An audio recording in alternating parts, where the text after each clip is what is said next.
Langsung. Assalamualaikum warahmatullahi wabarakatuh. Terima kasih teman-teman yang sudah mengklik video ini. Pada kesempatan kali ini, saya sebagai perwakilan yang akan meng-testing dari hasil project Java saya, yaitu project Java kelompok saya, kelompok 1, yang akan mencoba program Puskesmas ini. Langsung saja ya, kita masuk ke main dari dalam program Puskesmas ini. Pertama-tama kita masuk ke Faris Admin. Faris Admin di sini yaitu tugasnya untuk mendata pasien baru atau yang sudah lama gitu. Sekalian juga mengecek kondisi pasien tersebut gitu. Gejalanya apa. Kita akan masuk aja ya guys, langsung. Ini passwordnya admin 123. Kita diklik login. Aduh, salah lagi. Sorry. Admin 123. Sleep. Oke, ketika di submit langsung masuk. Jadi di sini halaman pertamanya muncul logo Puskesmas, yaitu logo dari kelompok kami. Di menu file sendiri ada daftar pasien dan cari pasien. Daftar pasien di sini maksudnya tuh ketika ada pengguna atau user baru yang belum sempat mendaftarkan dirinya, itu kita daftarkan dulu. Daftarnya di sini yaitu kita masukkan nick, nama, umur, tanggal lahir dan alamat gitu. Beda lagi dengan cari pasien. Cari pasien di sini yaitu ketika nanti sudah ada data sebelumnya gitu. Jadi si pengguna atau si user itu sudah punya data diri sebelumnya gitu. Jadi akankah mereka sudah masuk gitu.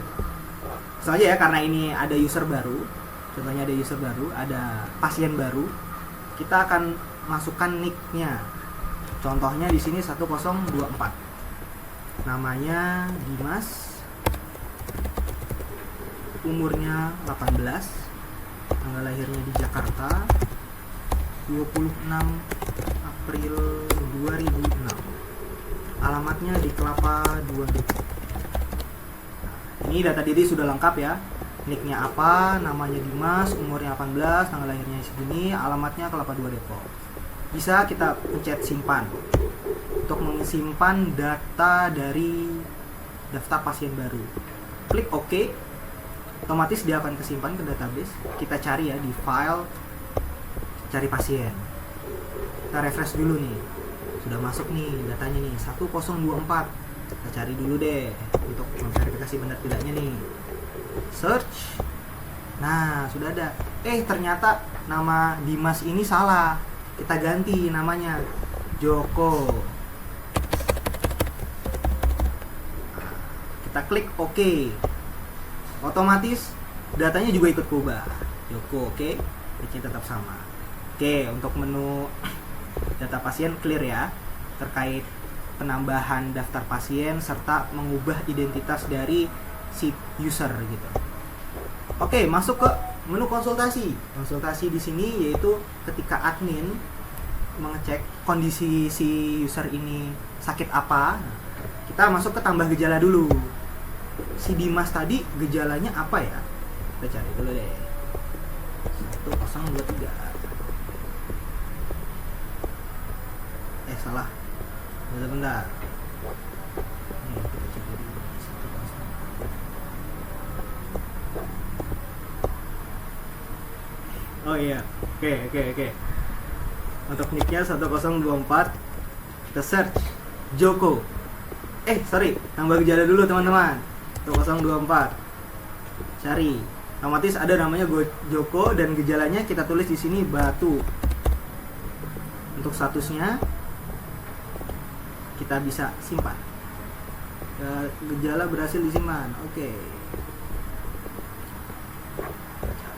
Search 1024. Oke, otomatis sudah ada ya, batu. Terkait ubah gejalanya kita bisa lihat nih di sini 1024. Ternyata bukan batuk nih gejalanya. Ternyata setelah berkonsultasi lagi ternyata sakitnya bukan batuk tapi panas gitu.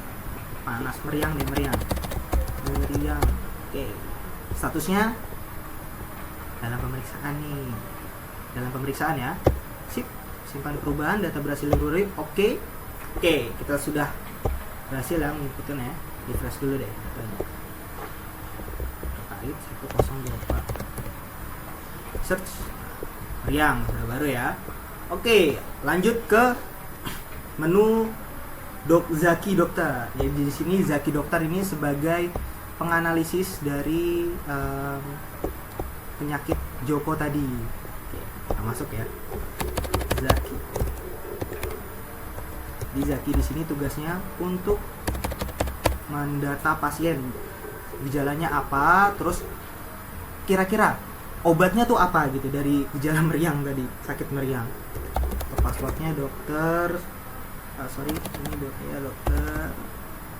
Passwordnya di sini dokter 123. Oke. Login berhasil, selamat datang. Nah, ini menu pertama ketika Dokter Zaki masuk ke halaman puskesmas. Tugas dokter di situ klik file untuk mencari pasiennya tadi yang sudah konsultasi ya. 1024 kan nicknya tadi. Search. Oke, nama Joko di sini ada. Statusnya memang belum ya, diagnosanya belum ya, karena kita memang belum mengubah. Nah, kita tambah diagnosanya nih. Jadi setelah kita mengecek Joko itu sakitnya apa, gejalanya apa, kita di sini bisa menambahkan. Jadi dokter ini tugasnya menambahkan. Gejalanya meriang, namanya Joko, diagnosanya. Contohnya, aduh ini kayaknya kehujanan nih diagnosanya. Kehujanan. Obatnya Panadol. Statusnya otomatis sudah diperiksa. Oke. Jadi kita klik simpan. Diagnosa dan obat berhasil diperbarui. Kita cari 1024. Otomatis statusnya sudah diperiksa dan di database sudah kesimpan bahwasannya nama Joko sudah keperiksa. Ternyata obatnya mau diperbarui lagi nih, guys. Kita contoh ya, 1024 nih. Mas Joko ternyata bukan meriang. Ternyata salah gitu, dokternya nginput salah nih. Ternyata dokter gejalanya tuh ambeien.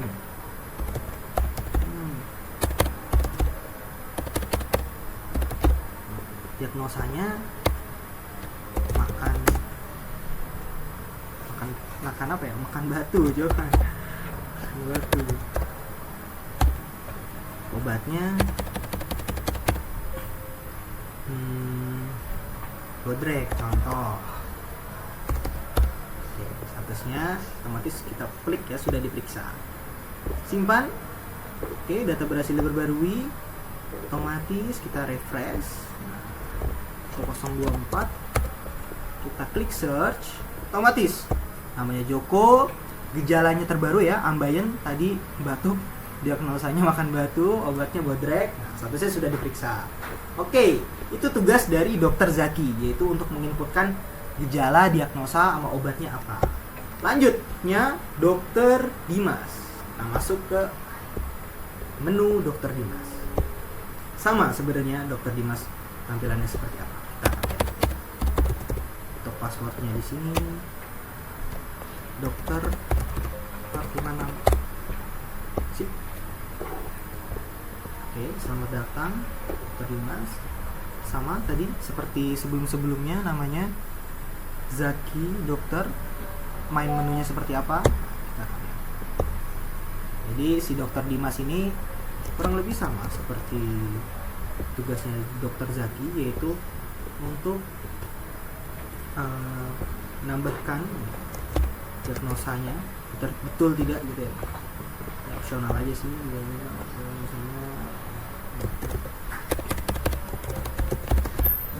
bayar obatnya sudah diperiksa, simpan. Terus obat berhasil diperbarui. Kita search, kita refresh, search. Oke, mana ya? Oke, itu tugas dari dokter Dimas. Selanjutnya nih di tahap akhir, yaitu Kevin sebagai apoteker. Tugasnya itu menginput biaya obat harganya berapa. Oke, apoteker 123. Ketika masuk, selamat datang Kevin. Nah, admin di sini tugasnya tuh agak banyak ya. Pertama kita lihat dulu deh dari file nih, proses resep. Resep tadi ya, 1024. Tambah detail resep. Tadi kita sudah masukin 1024 nicknya. Namanya Joko Godrek. Konsultasi dan resep obat, harganya ternyata itu mahal, 100.000 contohnya.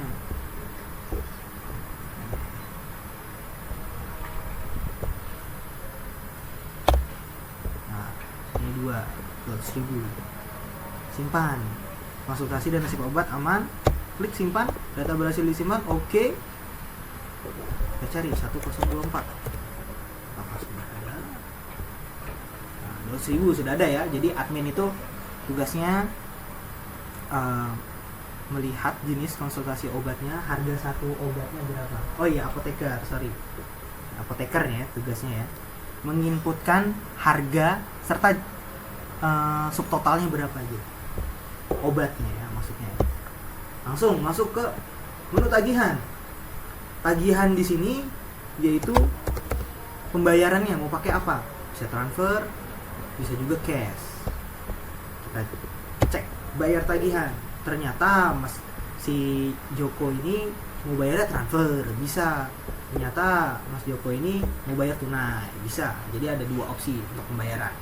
Kita di sini contohnya pakai tunai deh. Mas Joko sini mau bayar, klik simpan, pembayaran berhasil dicatat, masuk ke cetak laporan. Kita klik 1024. Nah, cetak laporan otomatis lunas. Teng, ini ya tahap akhir ketika si pasien baru atau pasien lama itu mencoba masuk ke dalam sistem puskesmas ini. Jadi inilah alur dari proses puskesmas ini gitu. Lagi ya. Laporan untuk pasien yang telah berhasil dicetak. Oke. Nah, baik begitu saja teman-temanku yang terima kasih yang sudah menonton. Saya perwakilan dari kelompok 1 mengucapkan terima kasih sebesar-besarnya pada Kak Arya selaku dosen dari mata kuliah pemrograman berorientasi objek. Kurang lebihnya mohon maaf. Wabillahi taufiq wal hidayah. Assalamualaikum warahmatullahi wabarakatuh. Walaupun beberapa ada yang belepotan dikit. Bagus sih. Anjir kan 100.000 damage kok.